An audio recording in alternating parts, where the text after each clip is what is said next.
সভানেত্রী এবং অর্থমন্ত্রী চন্দ্রিমা ভট্টাচার্য, ইন্ডাস্ট্রি মিনিস্টার এবং মহিলা নেত্রী শশী পাজা, দোলা সেন এমপি, সাগরিকা ঘোষ এমপি, সুস্মিতা দেব এমপি, শামিরুল এমপি, অপরূপা এমপি, আমাদের প্রচুর সাংসদ এবং প্রচুর বিধায়করা, সাথে আমার জুনও আছে, লাভলিও আছে, সুভদ্রাও আছে, নিচে কাউন্সিলররাও আছেন, অসীমারাও আছেন, সন্দেশখালীর মেয়েরাও আছেন, আছে শিডিউল কাস্ট, আছে শিডিউল ট্রাইবস, আছে হিন্দু, মুসলিম, শিখ, বৌদ্ধ, পারসিক, জৈন সব সম্প্রদায় এবং ভাইরাও অনেকেই মিছিলে হেঁটেছেন। 8ই মার্চ দিনটা আন্তর্জাতিক মহিলা দিবস, প্রতিবারই আমরা পালন করি, মিছিল করি। এবারে যেহেতু আগামীকাল শিবরাত্রি পড়েছে, তাই মা বোনেরা অনেকেই উপোস রাখেন। সেই উপোস অবস্থায় তাদের পক্ষে আসা হয়তো সম্ভব হয় না, তাই তাদের সবটা বিচার করেই এবং ধর্মীয়, আমি সবসময় বলি ধর্ম যার যার, আপনার উৎসব কিন্তু সবার। শিবরাত্রির ব্যাপারটাও ঘরে ঘরে আছে, সেই জন্যে ওটার আজকে করা হয়েছে। এবং আমি সমস্ত মা ভাই বোনেদের সারা পৃথিবী জুড়ে we convey our all the best to all the women folk, brothers and sisters all over the world, especially on the eve of International Women's Day. আপনাদের সবাইকে, आप लोग को सबको हार्दिक बधाई हो, এই শুভকামনা আছে আমাদের সকলে। আমি আপনাদের সকলকে বলি, সব ভালো যার শেষ ভালো। সন্দেশখালী নিয়ে অনেকে ভুয়ো সন্দেশও দিয়েছেন। সন্দেশ মানে হিন্দিতে বলে আবার সংবাদ, একটা জায়গার নাম, আমাদের বাংলায় বলে মিষ্টি এক রকমের, আর সন্দেশ মানে সংবাদও আছে। যেভাবে আপনারা কয়েকটা ঘটনা নিয়ে, হতেই পারে হাতের 5টা আঙুল তো সমান নয়, কিছু কিছু জায়গায় অনেক সময় আমাদের নলেজে থাকে না, যদি কোনো কিছু অন্যায় হয়েও থাকে সঙ্গে সঙ্গে আমাদের নলেজে আসলে আমরা সেটা অ্যাকশন নিই। এবং আমি তৃণমূল কংগ্রেস কর্মীদেরও গ্রেপ্তার করতে আমি কখনো কার্পণ্য বোধ করি না। আজকে বিজেপির কাজ একটাই, তৃণমূল কংগ্রেসদের কেস দাও, ইডি লাগাও, সিবিআই লাগাও, জেলে পুরে দাও, আর জোর করে ইলেকশনে যেত। আমি তাদের বলি, বাংলা নিয়ে আপনাদের তো গুस्सा কেন? इतना गुस्सा क्यों है? बीजेपी, अगर आप ऐसे ही जीत सकते हैं तो बदनाम क्यों करते हैं? আপনারা বলুন, বদনাম করার দরকার কি? কালকেও বিজেপি নেতারা বলে গেলেন এখানে নাকি মহিলারা সবচেয়ে বেশি নির্যাতিত হন। আমি চ্যালেঞ্জ করে বলছি, Bengal is the only place যেখানে মহিলারা সেফ এবং সেফেস্ট স্টেট। বিহারে বিচার হয় না, ইউপিতে বিচার হয় না, রাজস্থানে বিচার হয় না, হাতরাসে বিচার হয় না। মণিপুরে যখন মহিলারা জ্বলছিল আর নেকেট প্যারেড হচ্ছিল, কোথায় ছিলেন বিজেপি নেতারা? क्या पिंटू बाबू इतना गुस्सा क्यों है?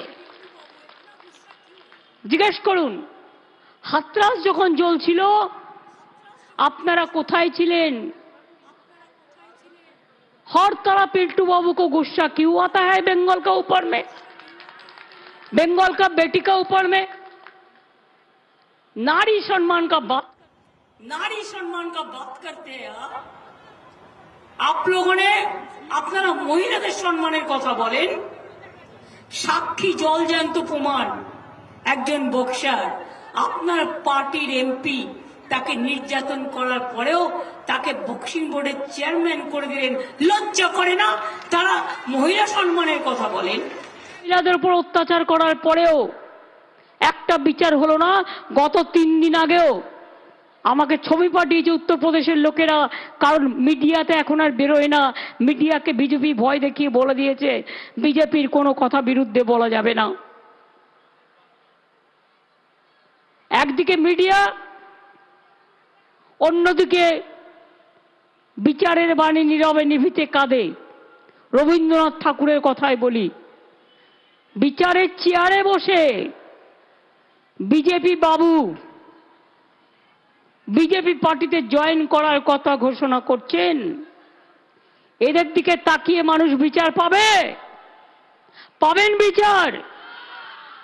বিজেপি বললেই বিচার। রোজ একটা করে পিল খাচ্ছে, পিল গিলছে, আর পিল গিলেই বিজেপি যা বলছে হজম করে নিচ্ছে, আর বিজেপি যা বলছে তাই হচ্ছে। শুনুন, আমি জাজ জুডিশিয়ারি, আমি জাজ নিয়ে বলতে পারি না, বাট আমি জাজমেন্ট নিয়ে বলতে পারি। I am also a practising lawyer, not now but earlier. আইনে কোনটা বেঠিক কোনটা সঠিক এটা আমরাও জানি। লোকে আমায় দেখলে বলে, বাবা তোমাদের কলকাতা। বললাম, কেন, কি করলো কলকাতা? কলকাতা তো সেফেস্ট সিটি, ইন্টারন্যাশনালি অ্যাক্লেমড। কি হলো? বলছে, বাবা যা সব রায় বেরোচ্ছে এ দেখে তো রয়্যাল বেঙ্গল টাইগাররাও পালিয়ে যায় ভয়ে। আমি বললাম, কেউ কেউ আছে, কি করবে না, এরা কেউ কেটা। তবে আমি খুশি যে তাদের মুখোশটা বেরিয়ে গেছে, মুখোশটা খুলে পড়েছে, মুখ এবং মুখোশ। আমরা প্রথম থেকে বলছিলাম, হাজার হাজার ছাত্রছাত্রীর চাকরি গিয়ে বড় নেতা হয়ে গিয়েছিলেন। প্রতিদিন মিটিং করে বক্তৃতা দিচ্ছে, টিভিতে গিয়ে ইন্টারভিউ করছে। অভিষেককে তো নাম করে করে রোজ গালাগালি দিত। অনেক কিছু দেখেছি আমি। আজকে আপনি কোথায় গেলেন? কাল থেকে আপনার রায় তো জনগণ দেবে। আপনি হাজার হাজার ছেলে মেয়েদের চাকরি খেয়েছেন, আর আপনার রায় জনগণ দেবে। তৈরি থাকুন। আপনি যেখানে দাঁড়াবেন আমি স্টুডেন্টদেরই নিয়ে যাব, তার কারণ স্টুডেন্টরাই লড়াই করবে যাদের চাকরি আপনারা খেয়েছেন। চাকরি দেওয়ার ক্ষমতা নেই, আপনারা চাকরি কেড়ে নেন। হ্যাঁ, বলতে পারতেন এর বদলে ওকে দিন, বলতে পারতেন এই প্যানেলটা ক্যান্সেল করে আর একবার ডাকুন। আমার কোনো আপত্তি নেই। যদি কোথাও ভুল থাকে অ্যামেন্ডমেন্ট করে নিন, রেকটিফাই করে নিন। কোনো সুযোগ না দিয়ে ওয়ান সাইডেড গেম। এখনো 5 লক্ষ চাকরি আমার রেডি আছে বাংলার ছেলে মেয়েদের জন্য। হিংসুটে বিজেপি, সিপিএম আর কংগ্রেস কর্কশ, কর্কট, এমন কর্কটে, বাপরে, কেউটে গোখরার থেকেও ভয়ঙ্কর। বসে আছে, চাকরি দিলেই সঙ্গে সঙ্গে পিল করবে। নয় প্যান্টাসিড খাবে, নয় অ্যান্টাসিড খাবে, নয় একটা কি যেন বলে জিনট্যাক খাবে, নয় একটা র্যান্টাক খাবে, নয় একটা ইএসজি খাবে, নয় একটা ইনো খাবে, নয় একটা মালা বলছে জেলুসিল খাবে। আমি বলবো জোয়ানের আরক খান। এটাই আগে আমরা জানতাম। এই হয়ে গেছে আজকের অবস্থা। নারী কো সম্মান দেনা চাইয়ে। কত নারীকে আপনারা সম্মান দেন? বিলকিসের কথা ভুলে গেছেন? মনে নেই? কত অসহায় মহিলা, কত দলিত মহিলা, কত সংখ্যালঘু মহিলা, কত তপশিলি মহিলা, কত সাধারণ মা বোনেরা আপনাদের হাতে নির্যাতিত হয়েছে, ভয়ে কথা বলতে পারে না। আমরা তো বাংলা তো জাগ্রত, বাংলায় কিছু হলে মহিলারাও তেলে ফুড়ে বলে। আমি এটাকে পছন্দ করি, তার কারণ বাংলার রূপ হচ্ছে জাগ্রত রূপ। বাংলা প্রতিবাদ করতে জানে, বাংলা প্রতিরোধও করতে জানে।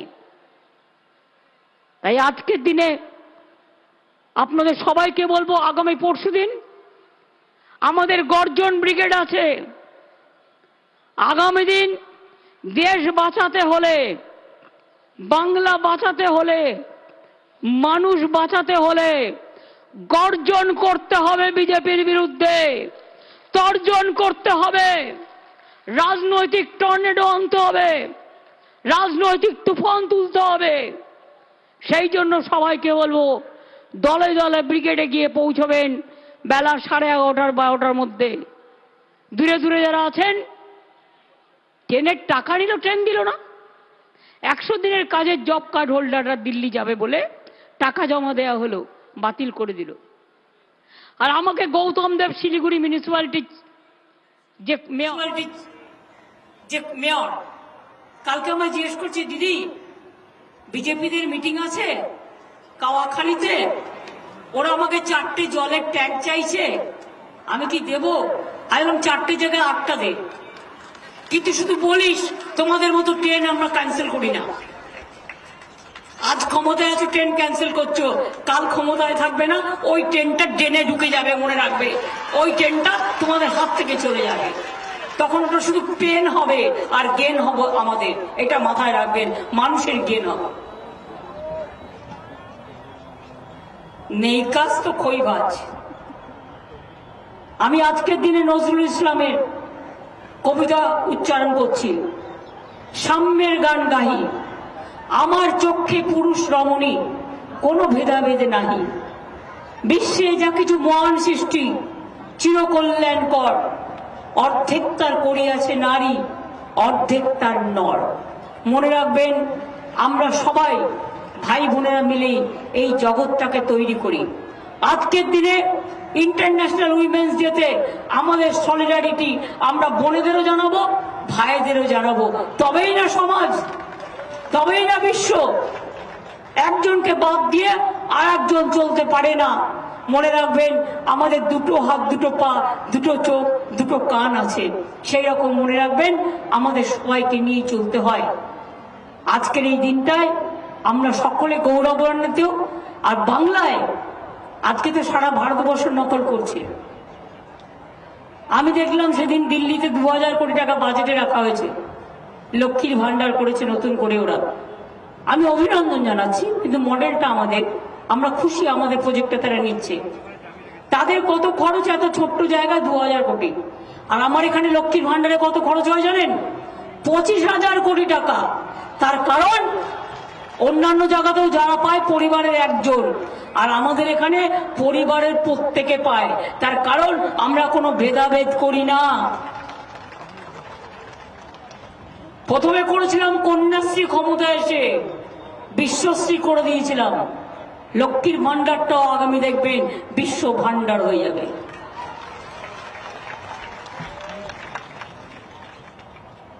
বিনা পয়সায় সাইকেল, বিনা পয়সায় ছাত্রছাত্রীদের পড়াশোনা,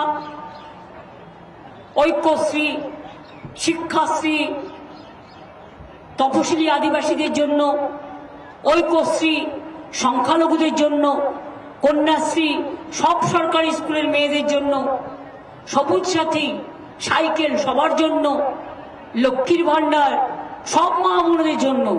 মাই হোক, আম্মাই হোক, মাদারি হোক, মা মানে মা, লক্ষ্মী, সরস্বতী, কেউ রূপসানা, কেউ রূপাঙ্গনা, এক একজন এক একটা নামে পরিচিত হয়, সবার জন্যই। কৃষকরা পর্যন্ত 10,000 টাকা করে পাচ্ছে।